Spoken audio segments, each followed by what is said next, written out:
Fala, turma! O sono é um fenômeno que ocorre como parte fundamental do ciclo natural da vida, fazendo com que o organismo repouse para as nossas atividades diárias. A apneia obstrutiva do sono, ela é definida pelo bloqueio do fluxo de ar por pelo menos 10 segundos, muitas vezes produzindo insônia excessiva ou sonolência durante o dia, aquela sonolência diurna. Eu sou Maurício Fernandes, cirurgião buco-maxilofacial, e nesse vídeo eu vou te ensinar tudo o que você precisa saber sobre a síndrome da apneia obstrutiva do sono e por que roncar pode estar fazendo você correr riscos sem nem ao menos perceber. Solta a vinheta aí, editor. Tamo junto, isso é só o começo.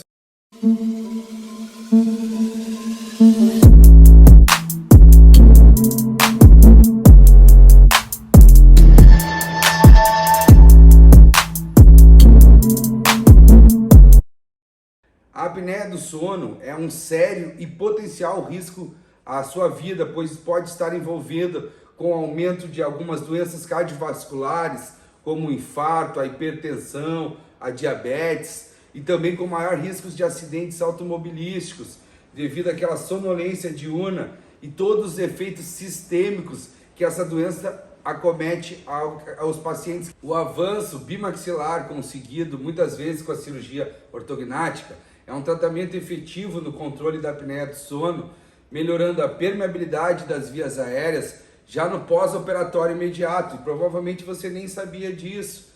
Atualmente, com os recursos mais modernos, como a polissonografia, podemos diagnosticar e tratar a síndrome da apneia obstrutiva do sono, desde os casos leves até casos mais severos. Essa condição causa problemas significativos na obstrução das vias aéreas e se desenvolve então durante o sono. A causa mais comum, ela envolve obstrução dessas vias aéreas nasais e ou a diminuição do espaço da via aérea orofaríngea, que é o espaço entre a parte posterior da língua e a parte posterior da garganta. Obstruções também podem ocorrer a partir da traqueia para o próprio sistema pulmonar, ou causado por alguma patologia também do sistema nervoso central. A apneia obstrutiva do sono ela é distinguida por pausas, então, recorrentes na respiração durante o sono, independente da tentativa de respirar, e geralmente ela está associada com uma queda importante na saturação de oxigênio no sangue. Cada pausa dura em torno de 20 a 40 segundos, mas o indivíduo quase nunca está ciente da sua luta para respirar, nem quando acordar. Uma pessoa com apneia, normalmente ela ronca muito quando está adormecido, pode parecer até segurar a respiração quando dorme, pode ter um sono agitado e também sintomas diurnos, como a sonolência e a fadiga.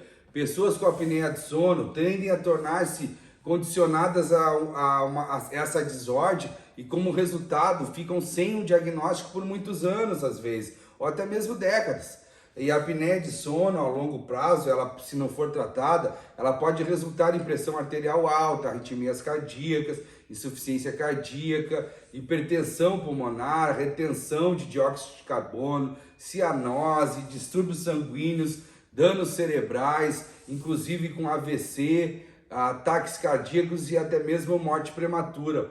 A via aérea da garganta ela é feita de tecido mole que acaba colapsando durante o sono, comumente relacionado então com essa diminuição dessa via aérea orofaringe, e por vezes algumas mandíbulas são retruídas também, que também auxiliam a aumentar mais essa obstrução. A situação dessa obstrução pode criar um tipo perigoso e crônico de apneia obstrutiva do sono.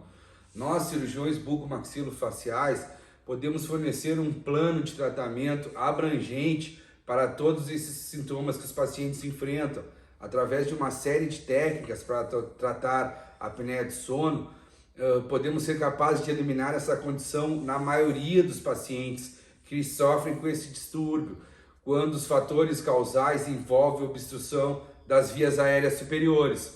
O avanço maxilomandibular, então, ele pode curar a apneia do sono de uma forma segura e previsível, após um diagnóstico detalhado e um plano de tratamento personalizado. O tratamento, então, pode envolver a correção da deformidade nasal obstrutiva, como uma turbinectomia, e da deformidade dos maxilares, principalmente da mandíbula, que muitas vezes pode estar retruída, bem como procedimentos de tecidos moles também, para proporcionar uma via aérea funcional mais adequada. Se você gostou de saber mais sobre esse assunto e tem interesse em conhecer mais sobre cirurgia bucomaxilofacial, não se esqueça de se inscrever no canal, ou quem sabe então pretende se preparar para a residência, continue me acompanhando nas redes sociais, não se esqueça de deixar o seu joinha e verificar se você está inscrito no canal e com as notificações ativadas. Tamo junto, isso é só o começo.